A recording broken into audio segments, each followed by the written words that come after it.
Bonjour les claireurs, bonjour à toute la classe. Aujourd'hui, j'ai un test à vous présenter qui a pour titre la jalousie. La jalousie est une émotion secondaire qui représente des pensées et sentiments d'insécurité, de peur et d'anxiété concernant la perte anticipée ou pas. Elle prend des proportions quelquefois démesurées et peut friser au drame. Une jalousie mal placée devient un problème. C'est ainsi que la jalousie peut se présenter sous plusieurs formes dangereuses.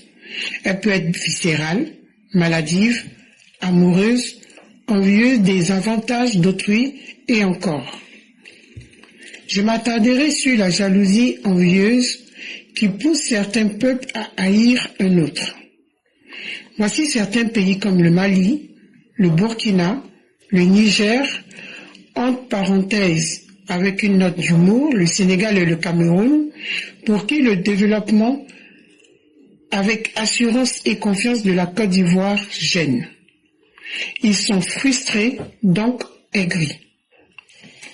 L'Ivoirien est celui-là même qui est capable de faire naître des merveilles là où d'autres ne voient que le néant. Comme dirait un jeune cyber-camerounais, l'Ivoirien va tellement valoriser sa médaille de bronze que celui qui en a une médaille en or va en douter. Impossible n'est pas ivoirien. Depuis la crise post-électorale, avec l'arrivée du président, son Excellence, le grand bâtisseur, le visionnaire Papa Ado, et avec son concept d'Ivoirien nouveau, nous lui disons vraiment merci. Car aujourd'hui, l'impact de cette nouvelle mentalité est bien visible, à tel point que notre affirmation d'identité, notre confiance collective et notre sympathie montrent la renaissance de notre mind self. Le leadership de notre Prador confirme notre position et notre retour dans le monde après avoir connu notre crise. La Côte d'Ivoire, comme un phénix qui renaît de ses cendres en mieux. Côte d'Ivoire is back. Le Papa Ado est bien présente. Qui mieux que l'Ivoirien qui dit que si tu n'es pas américain, il faut au moins être ivoirien. Quelle audace! Merci. Test écrit par Mère Nefertiti. Vive les EPV. Vive le Prador dans la santé et la longévité. Vive la Côte d'Ivoire vers son développement. Aimons-nous vivants. Mère Nefertiti. À bientôt. Merci infiniment à Mère Nefertiti. Merci à la classe éclaireur Pro Vérité. Merci à toutes nos mères que nous appelons les Mao. Et merci aussi à nos Chao. Elle développe une thématique qui est tellement intéressante. La jalousie. Les jaloux, c'est qui? Ou bien le jaloux, c'est qui? Le jaloux, c'est quelqu'un, quand il voit le bonheur de quelqu'un, ça lui fait mal.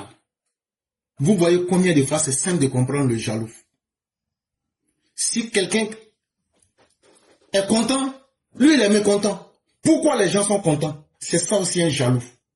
Quand on nomme quelqu'un vice-premier ministre, le jaloux est nerveux. Parce qu'en réalité, le jaloux, c'est celui qui se sent mal à l'aise quand il voit le bonheur autour des autres. Mais la jalousie même vient d'où? La jalousie naît lorsque une personne ne s'aime pas elle-même. Lorsqu'une personne n'a pas confiance en elle-même pour s'aimer là, elle se dit, pourquoi Dieu a tout donné aux autres et moi je n'ai rien? Et donc là, Dieu m'a oublié. Mais en réalité c'est faux. Dieu n'oublie personne. C'est un trouble de la personnalité. C'est une crise de confiance en soi. Et dans les villages africains, vous allez retrouver les sorciers. C'est eux qui disent, toujours ils sont en train de causer. Ils écoutent causerie des gens mais ils ne parlent pas. Et puis leur main là, ils prennent leur main droite là pour attraper leur main derrière leur dos.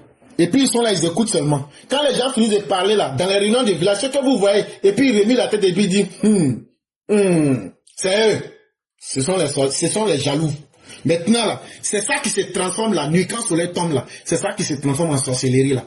Il s'en va maintenant, il dit, pourquoi l'enfant de Mère Salut connaît AICP cette année là? Donc, on n'a qu'à s'arranger. On va faire, quand il va aller là-bas, là, on va mettre son nom dans boisson. Comme on connaît le démon de la boisson, il s'appelle Bacchus, là. On donne son nom à Bacchus. Bacchus aussi fait le travail. L'enfant qui était intelligent comme ça, là, quand il arrive net, là, c'est fini, c'est alcool. C'est ça qu'on appelle les jaloux. Maintenant, les jaloux, là, Gbagbo Laurent est un jaloux. Gbagbo Laurent que vous voyez là, pourquoi Alassane Ouattara a construit la tour D? Pourquoi Alassane Ouattara a fait pont? Ça brûle son cœur. Il ne peut pas respirer. C'est calé dans sa gorge. Donc là, ça fait même qu'il tombe en crise. Parce que, pourquoi le président Ouattara fait ce que lui n'a pas pu faire, mais fait ça pour montrer aux gens qu'il y a garçon dans le pays là. C'est ça. Quand quelqu'un rentre en politique et que c'est un jaloux là, c'est comme ça que ça finit. Chaque agent que vous voyez là, c'est un jaloux. Voilà quelqu'un, toi tu as fait tomber les banques, spécialiste en coulage des banques. Toi tu viens t'arrêter après avoir fui 23 ans. C'est toi qui viens dire que la Côte d'Ivoire là, c'est IDH n'est pas bon. Alors que quelques jours avant, tu as dit que c'est que le président Ouattara fait là, que c'est la bonne voie et que c'est ce que toi tu vas continuer. Comme tu n'as pas eu les 2 milliards pour aller organiser le funérailles, alors que tu mentais, tu voulais prendre les 2 milliards là pour faire campagne, il est devenu jaloux. Donc le jaloux, c'est aussi celui qui voulait quelque chose de vous. Par exemple, j'aime une femme, je ne l'ai pas eue. C'est un exemple que je prends. Hein. Qu'est-ce que je vais faire? Mais je serai jaloux. Donc je vais aller dire quoi? Je vais aller dire, ah, c'est une claire. Ah, celle-là, vous ne la connaissez pas. Faut aller. Il y a sida dedans. Il y a sida dedans. Garçons aussi sont jaloux, il y en a. Là, je vais m'attaquer ici à un de nos aînés, Jean-Pierre Koudou. Jean-Pierre Koudou, il était là comme ça. Je le vois, il est dans son bonheur. Il arrêtait avec sa petite go au quartier. Je suis en train de passer. Jean-Pierre Koudou me voit, il dit, mon bon petit, c'est comment? J'ai dit, vieux père, c'est bon, ça va, le mouvement est chaud, c'est comment? Il dit, ouais, on est là, là. Et puis, il me dit, mais vieux père, notre boulot, là. C'est moi, j'ai dit ça à Jean-Pierre, quoi. Et puis, Jean-Pierre me demande, mais quel boulot? J'ai dit, mais, et la banque, on devait aller braquer, là. Comme j'ai vu Jean-Pierre Koudou avec sa petite go, là, pour gâter ça, là.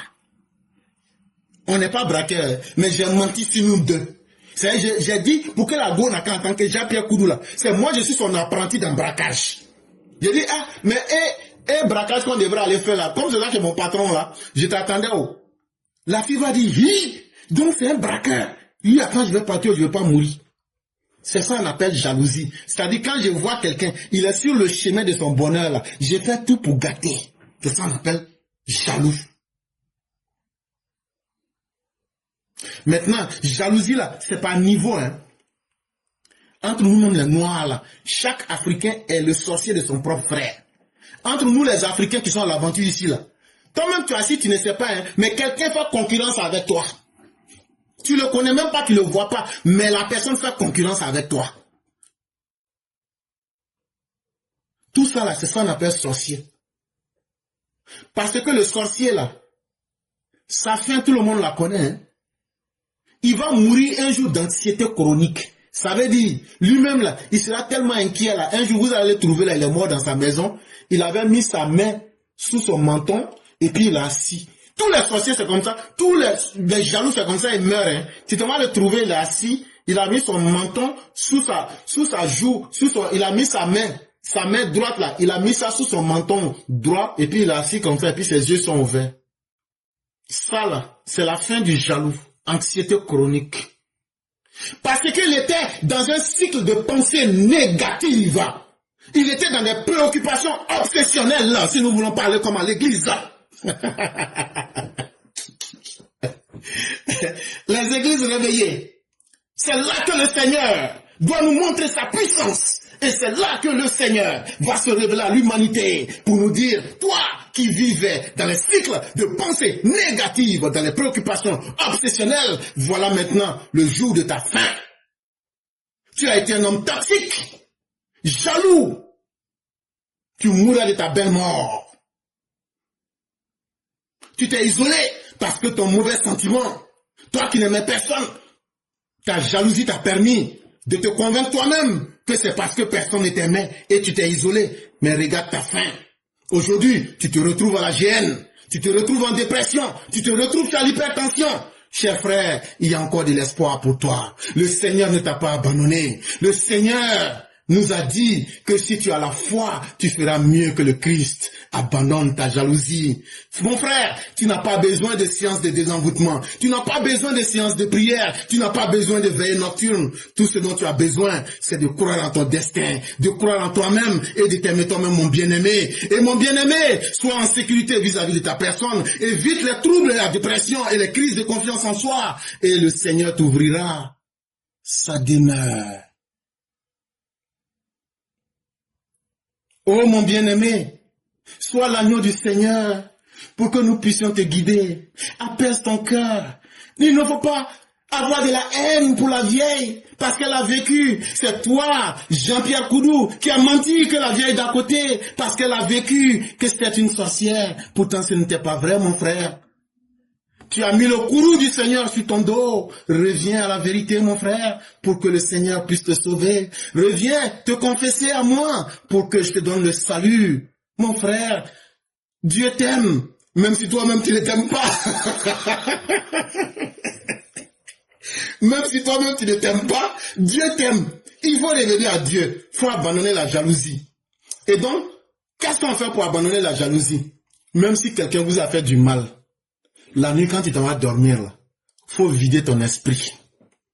Même si les gens étaient injustes envers toi, que tu sais que tu as raison, il ne faut jamais dormir avec la haine de quelqu'un. Et quand tu es fâché, dis-toi quelque part que quelle est la faute que j'aurais pu commettre? Ne te donne pas toujours raison, sinon tu finiras jaloux.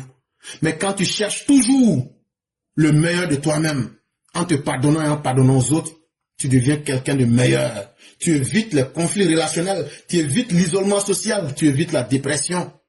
Tu seras comme l'éclaireur pro-vérité, tu seras comme la classe éclaireur pro-vérité. Nous ne combattons personne. Nous sommes l'ami de tous, mais nous cherchons simplement à convaincre à travers l'église d'éclaireur pro-vérité. C'est là que nous nous arrêtons. Je dis merci à tous.